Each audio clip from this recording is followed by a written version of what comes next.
Hey guys, I want to show you how to use the rotary trimmer. So we're going to cut a little sign here. We'll call it a sign. It's really just our logo. And so I'm going to use that and I'm going to cut around it so that I have no white edges. And it's what we would call a full bleed, which means that the ink goes right to the edge of the paper.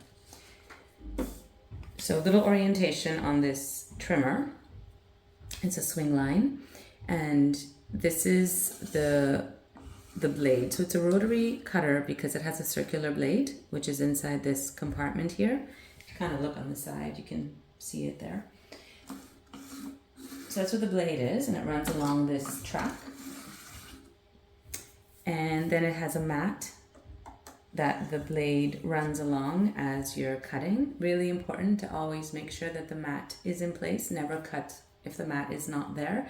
Also, you have to keep an eye on the mat because as you use it, normal wear and tear, it will start to get a groove in it from the blade. So you'll want to inspect it every now and again. There's actually another video on just the care and maintenance of this machine, which will cover the blade maintenance and checking it, replacing it, as well as the mat. So this is clamped down and this is the position that it should be in when I'm not using it. So that's perfect. I'm going to open it now so that I can cut. Now there's a ruler on the side. Each of the sides has a ruler. The ruler is in inches, but it also has centimeters. However, the grid lines that are on here on the surface, which are actually really useful, are in inches. So if you can work with inches, that's going to be better for this particular cutter. Anytime that I'm cutting, I always want to make sure that I am putting my paper up against the side. That's going to make sure that I'm making a straight cut. Don't cut here in the middle. Even if you're trying to like line it up here, it takes longer because you have to make sure that you've got it straight.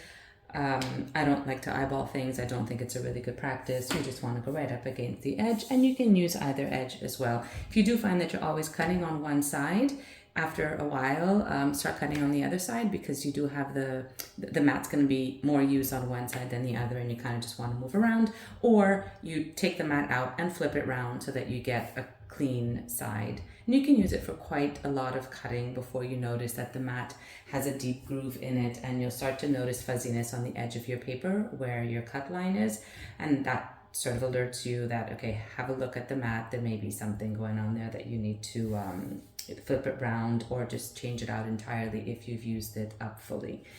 So, right, so in order to start cutting, you just start cutting.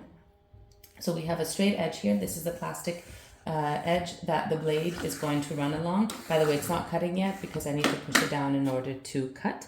And you don't have to put a lot of pressure on it. In fact, the less pressure you put, the better, as long as you're able to get the cut. And it will extend the life of the blade. The harder you push, you're gonna be cutting into that mat, and then your mat's gonna get worn a lot faster, as will your blade. So you just want to put a little bit of pressure on there, and whoops, sorry, didn't depress that. So you gotta close that clamp, and then you cut. Rotate 90 degrees. It's a good practice to just always rotate after your first cut. Rotate your paper 90 degrees. That's going to also ensure that you're getting a perfect square or rectangle.